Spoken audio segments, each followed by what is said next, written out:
Welcome to the Mesidor Relevant Daily Draft Podcast. Joined with Drew. We're expecting one more. We're going to see. It's the first Sunday morning that we've done. So maybe some wires got crossed as far as timing goes. Drew, how are you doing on this fine Sunday?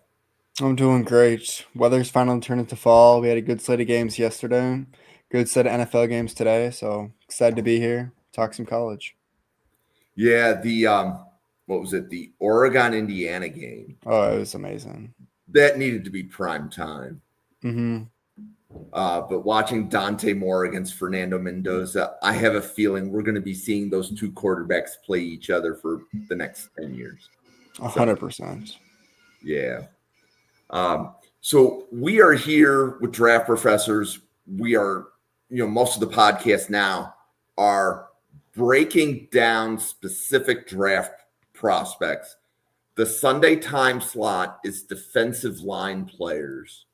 And these are the players that Drew and I are going to go through right now. We're going to go through Trey Moore from Texas, Derek Moore from Michigan, Keaten Wade from Colorado, Akheem Mesidor from Miami, Bernard Gooden, a defensive tackle from LSU, CJ Fite from Arizona State, Jaheim Oatis from Colorado, and then we're going to close out the show with Amari Washington from Oregon.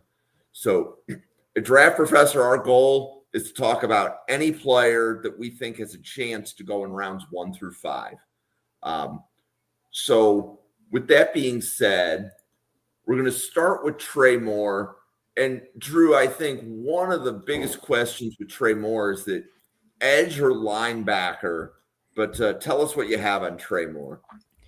Yeah, so I mean, as just on the screen, 6'3", 249, pretty good size. Yeah, he's that exact for Texas. He plays the exact hybrid between edge and linebacker.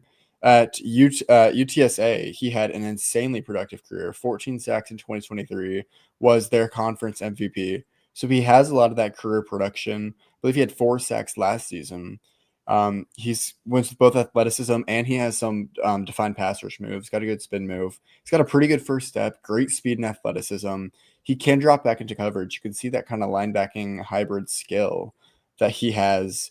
For Texas, I honestly wish they let him just rush the passer more. Pin their ears back and rush the passer.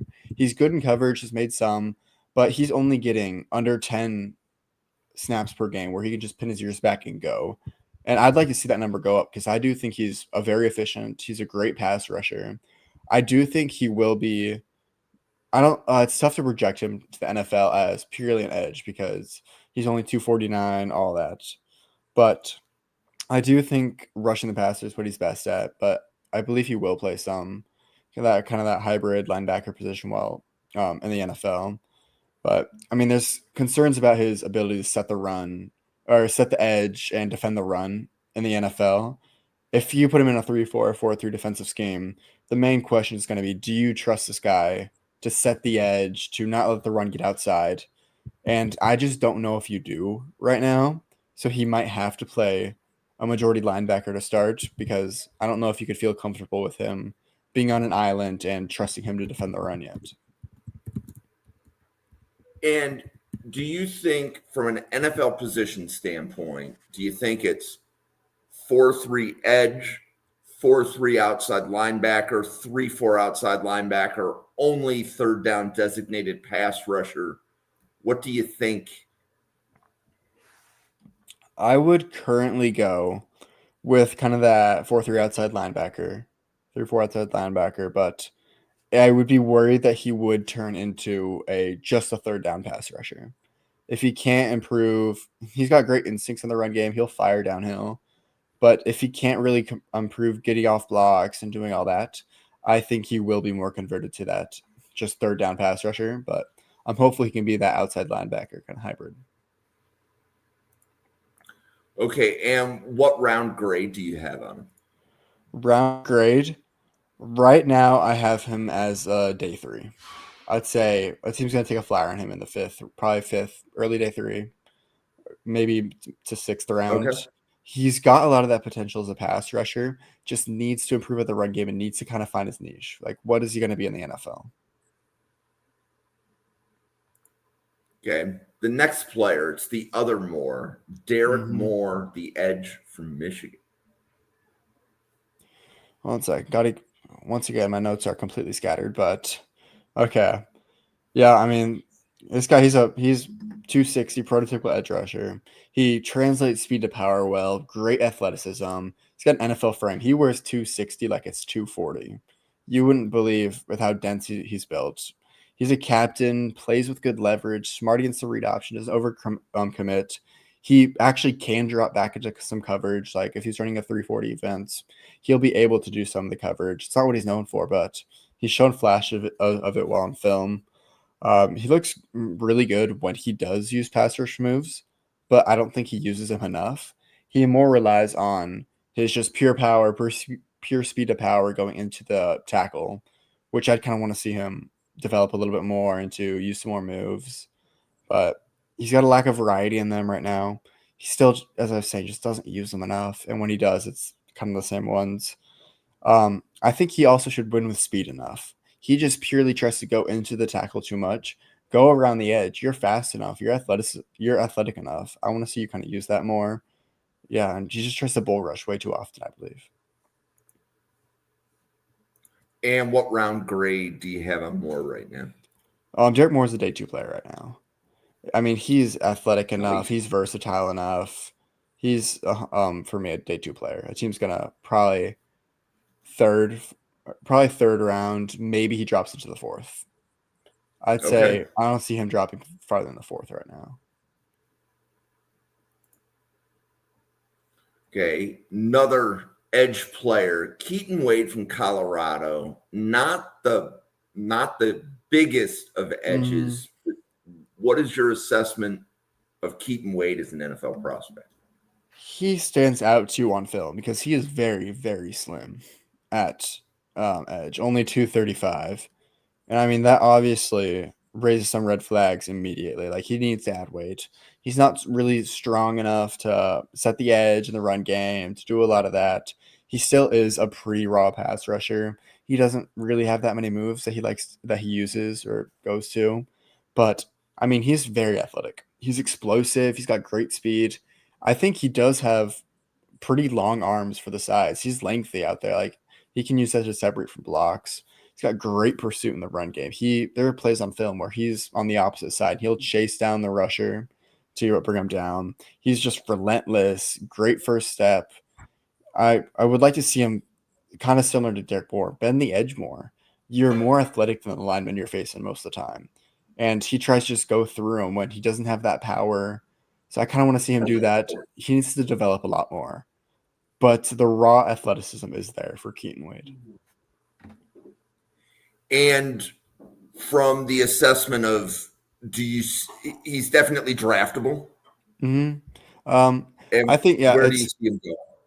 I mean, it's late day three right now. He still needs a lot of development. He still needs to add a lot of weight. But just the athleticism of him, some team will be intrigued by. So I'd say right now is sixth, maybe seventh round pick. But I don't think Okay. he needs to add weight. He needs to develop more if he wants to go any higher than that. Okay. And then probably an edge that doesn't get talked about a lot No. is Akheem Mesidor from Miami. He has a few teammates that are going to get a lot more PR than he does. But my understanding is this is an edge that's an NFL team is going to fall in love with either day two or if he's on the board early day three. But tell us what you think of Akheem Mesidor and then what your grade is. Oh, I'm a big fan of Akeem Mesidor. When I was watching film, I kept tweeting about it. I was raving over him. I think he's a stud. He's under the radar because of how good Ruben Bain is. And that's warranted. I mean, Bain's one of the top players in the country, but Mesidor should not be overlooked. He is just explosive, great first step. He's kind of like a Tasmanian devil out there. He's relentless rushing the quarterback. His arms are going crazy, swiping the offensive lineman away. He can get wild sometimes, which can cause him to get off balance or all that. But he's got such a high motor, variety of pass rush moves. He plays the read option insanely well. great stamina. I mean, he'll be out there the entire game looking like he just started. He can drop back into coverage if you need at 280 pounds. Like, he's an insanely athletic player. I believe he's a 6-year senior. Started his career at West Virginia. He's born in Canada, started playing football over there. Um, he can get overpowered if a lineman gets his hands on him. He still needs to get stronger. That's kind of his biggest thing, is that he's not strong enough yet. He's more of that speed, athleticism guy. He, like, kind of going with that, he rarely goes straight through a tackle. He'll try to bend the edge or do a spin move to get on the inside. It's rare that he tries just to go speed of power right into the tackle and win that way. And then I kind of alluded to it earlier. He's an older prospect. He'll be 25 years old. And I believe early April is his birthday. So he is that older prospect, but it's hard not to love what you see out of Akheem Mesidor. Okay. And day 2 or day 3 for you? I've got him as day 2 right now. Still needs to get stronger, but a team's going to fall in love with just that pure, relentless speed. I believe he'll be right now. If I'd go 3rd round, maybe late 3rd round. Okay. And what is the track record for 25-year-old defensive linemen? Like, does the draft, in your opinion, push them down the board? I'm not sure on defensive linemen. I'd have to look that up. I'm trying to think of some in recent memory. I mean, it just differs so much from positions and so much from person to person. I mean, this is a different talk, but we see it with quarterbacks all the time. There's people who like Tyler Shuck last year. He was immediately off their board because he was 25 or 26 years old. But then there's other people who like the extra experience, like the development to college. So it completely differs from position to position. I'd have to look at some recent examples, but personally, I don't mind it. I like to see the other development. If you can get 6 to 8 good years out of him, it's a great draft pick. So I don't think it's the biggest end all be all. Yeah, and that's I like the way you said that, because from my standpoint, if you get 4 years out of a draft pick where they're starting for 2 or 3 of the 4 years, that's a good pick. Yeah. Whether or not you choose to keep them for a second contract, to me, it's a different conversation, because you have to factor in their age in addition to their ability, right? Because what is it? The best way to have success in the NFL is for a player to outplay the value of their contract. That's more likely to be true of a player on a rookie deal than a player on their second deal. So I'm thinking the age will push him to early day 3, just because I 25 years old, you're going to get him for one contract and likely be one and done. So that would be my overall assessment, but I think he'll be somebody's favorite day 3 selection. Mm-hmm. I wouldn't be surprised with that. I just love what he brings to a team, so I'm pushing him to day 2 right now. We'll see if a lot of that changes, but he's a pressure machine. He's right up there with Ruben Baden pressures. It's a Batman and Robin over there. Okay, so now we are going to flip to the defensive tackle group. I know that we have an LSU fan of Draft Professor on YouTube, and whenever we covered LSU, he said, "Okay, you didn't cover Bernard Gooden," and we must have previewed LSU 4 times in the month of September. We only talked about Bernard Gooden once. I know we talked about him pre-show, but do you want to tell the audience about Bernard Gooden, the defensive tackle from LSU, and that weight, everybody, is not a misprint? I mean, this is one of the most interesting conversations we'll have. 6'1", 268 pounds as a defensive tackle. I had to check a couple different sites to make sure that's right, because I mean, that's just insanely small, and that is the first thing anyone will tell you about him. He's extremely undersized for the position, but he makes up for it with just how athletic he is, how quick he is. He's extremely quick while rushing from the interior, and that makes it really tough for the opposing center/guards to keep up with him. He's just faster than them by far. He can split the gaps to penetrate the run in the back, penetrate the backfield because they just can't keep up with him. He'll just jump off first step quicker than they are. He's got potential to provide immediate pressure on the quarterback. If you go to his film against Clemson, he's got multiple instances where he just beats the interior and is on Cade Klubnik right away. And then he's got the speed and pursuit to stay with him and maintain pressure. Then you go to the negatives, and I mean, it's just the weight and the strength and all that. He hasn't held up bad to SEC play. While he was at USF last year, he had a really good game against Alabama, and that's what's kind of allowed him to go to LSU and do all that. But it's not like he's been a major liability out there. Yeah, against double teams, he gets bullied. He gets pushed back, and you can see him being taken out of the game by tight ends sometimes or by a guard or center and just be completely eliminated. If they get their arms on him, it's not great. But I think he does enough to give you hope about what he can do in the NFL. It's so tough to project him because what do you do with a 260-pound defensive tackle? And like you can watch the film and you can fall in love with them, but it's just what are you gonna do with them? So this is an interesting, like you said, it's an interesting player because I can see why some people would say undraftable because they'll just write him off based upon the size. But then, like you said, there is something there. So do you think he has the athletic ability to cover kicks? I'm not sure on that. 100% like on like kick blocking team, he'll be a star there just with how athletic he is. Cover kicks, I could see him, but I don't know right now if I'd want to watch him. I mean, I don't know on him. I haven't thought of that. That's a good question. Okay. He'll have to So provide special teams value. right. So basically, with a player like Bernard Gooden, in my opinion, you're looking for does the player have a path to make a 53? And then what's their contribution when they make the team? So last year, there was a similar player named Tonka Hemingway. And I'm trying to think, was Tonka Hemingway Texas A&M? He was South Carolina, I believe. Or he was South Carolina. So Tonka Hemingway from South Carolina, he was a little bit bigger than this, but not much. Stats right now. And I remembered Owen pointing out, like, he's a designated pass rusher on the interior.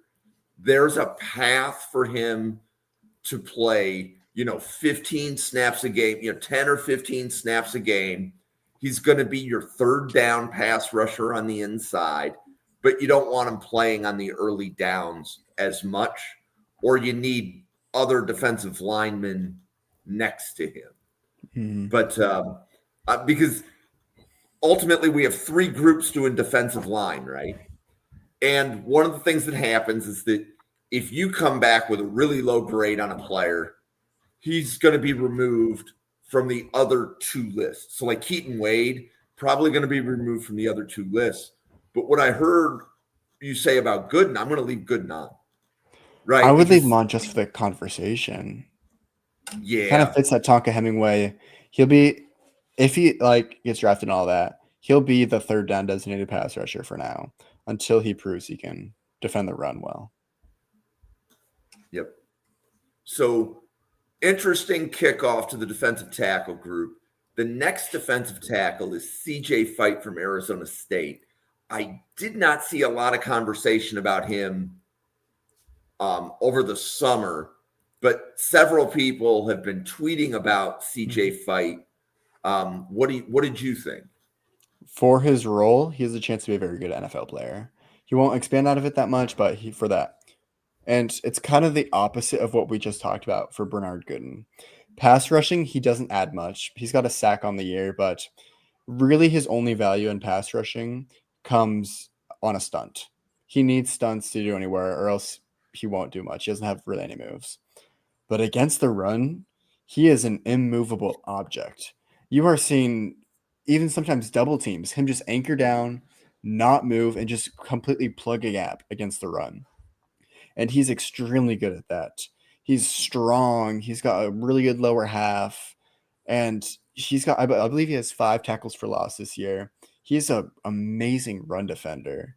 Then off the field, he is such a high caliber leader player off the field. Arizona State does not like captains, I don't believe. But he was elected to the Arizona State Leadership Council, leads FCA meetings for Arizona State. His teammates, friends, and family have been raving about his work ethic and character. Off the field, he's a perfect player. And then just how his prowess and the run defense 100% gets me interested in him. He just won't add all too much as a passer.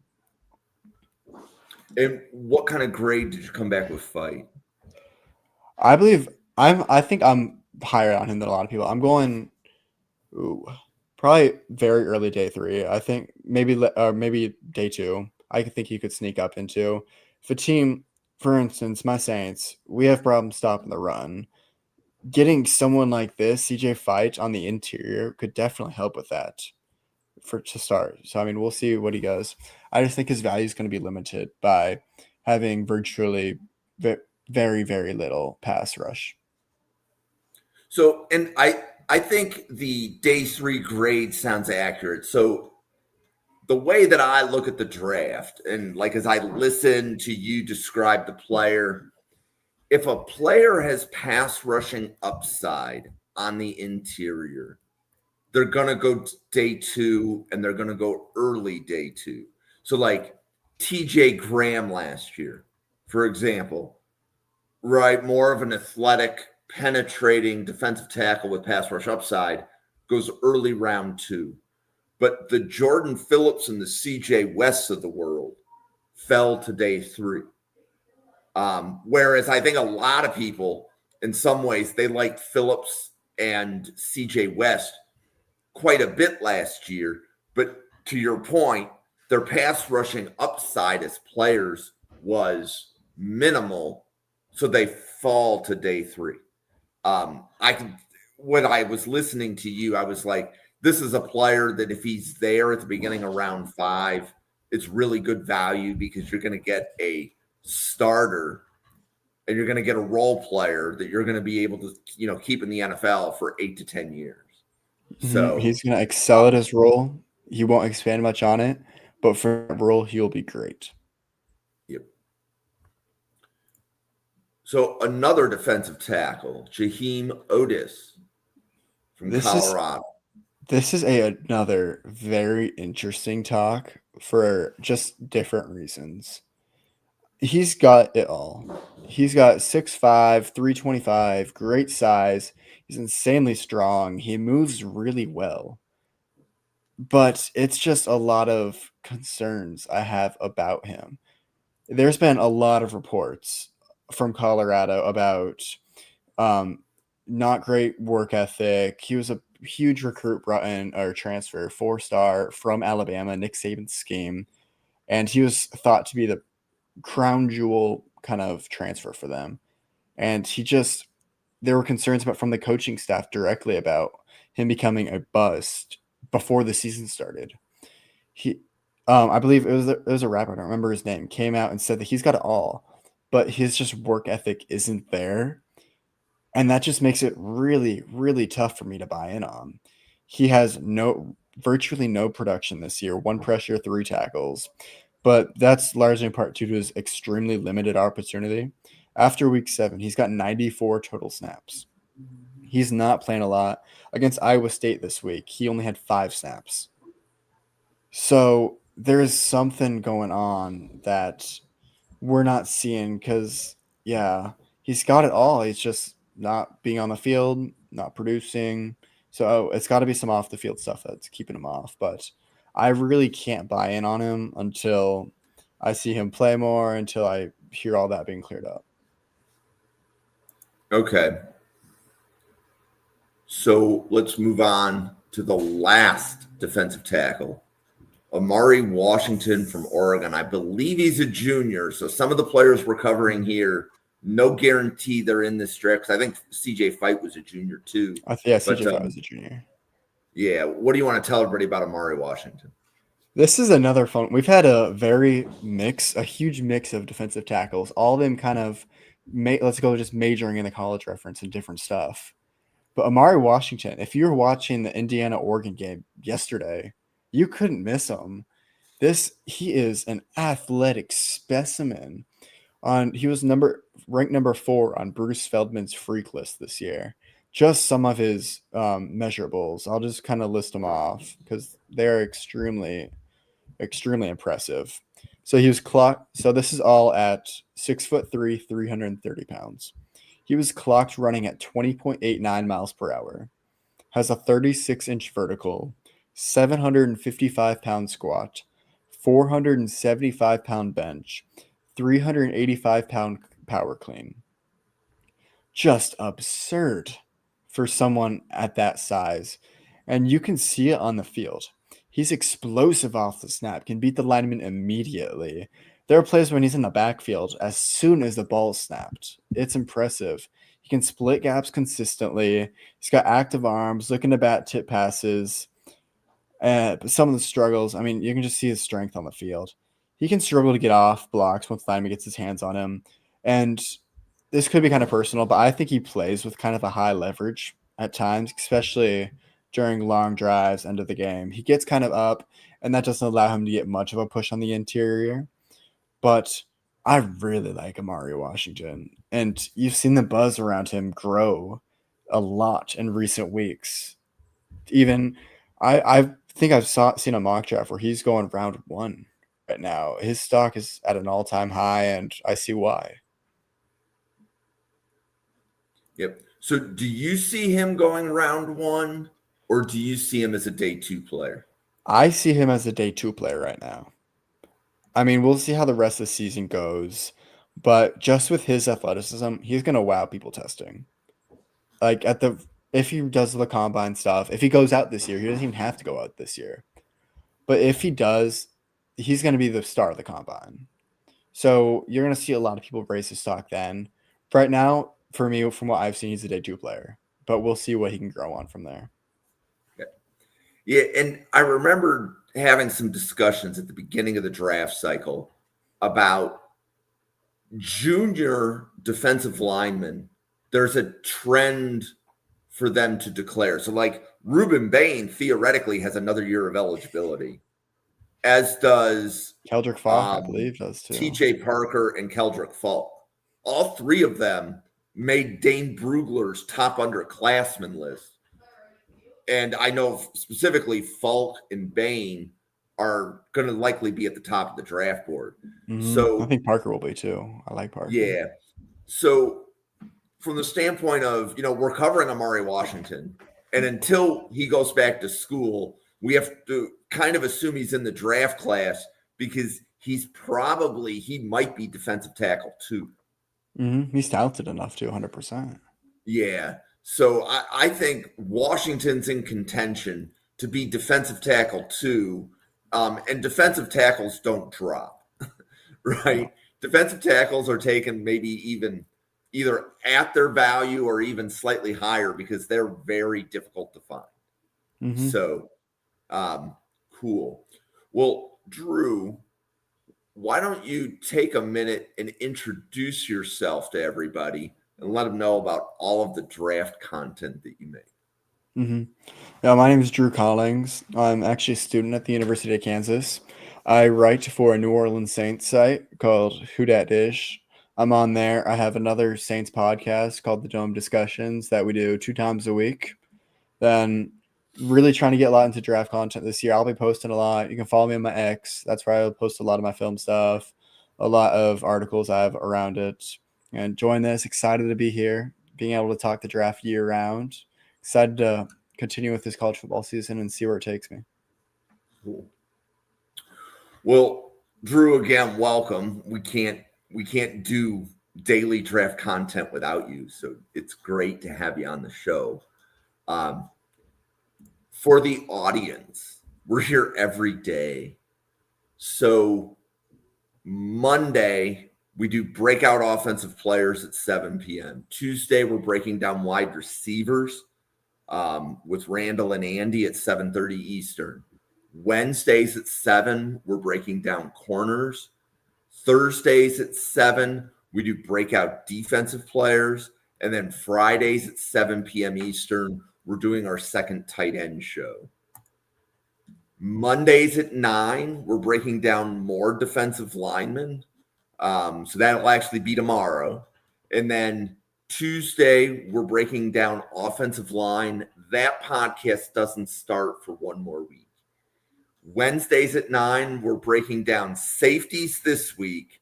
And then it starts to be defensive line the week after. We had to wait for a couple of people's high school athletic seasons to end. I think it's the right way to say that. Thursdays at 9, they're breaking down the running back group. Fridays at 9, breaking down the corner group. Saturday mornings will be offensive line. Sunday mornings will be defensive line. So the defensive linemen that we are covering next week, I had the list up a second ago. So the defensive linemen next week for Drew, Jake, and Jack Brentnall. Anto Saka from Northwestern, Mateo Ugalele from Oregon, Xavier Harris from Ole Miss, Keaten McDonald from Ohio State, Eric O'Neill from Rutgers, Tim Keenan from Alabama, Zane Durant from Penn State, and Tatum Tuioti from Oregon. And I know I was watching the Oregon-Indiana game. Tatum Tuioti jumped out. He had like a textbook play where he contained outside, the back cut inside. He moved to the inside of his block and wrapped up for the tackle. And they were saying like that's textbook play. So I am really looking forward to next week's defensive line group. My opinion is that that's going to be actually one of the better groups that we do. So like this group had maybe one potential day one player, a couple that were borderline undraftable, and then in between. Whereas next week, I think there's going to be a solid grade on every single one of those guys. So it's just the way that I shuffled the players up when I made the lists. Some weeks will be a little bit more interesting than others. But for Drew, myself, for the 100 podcasters at the Draft Professor, if you like this content, go to NFL Draft Fanatic, no I am Fanatic, on X and YouTube. Give us this like, give us a subscribe. We are here every day. Right now we're breaking down the draft class. We've got some mock drafts that we're preparing for you in December and January. So thank you for watching, everybody, and we'll see you on a podcast again tomorrow.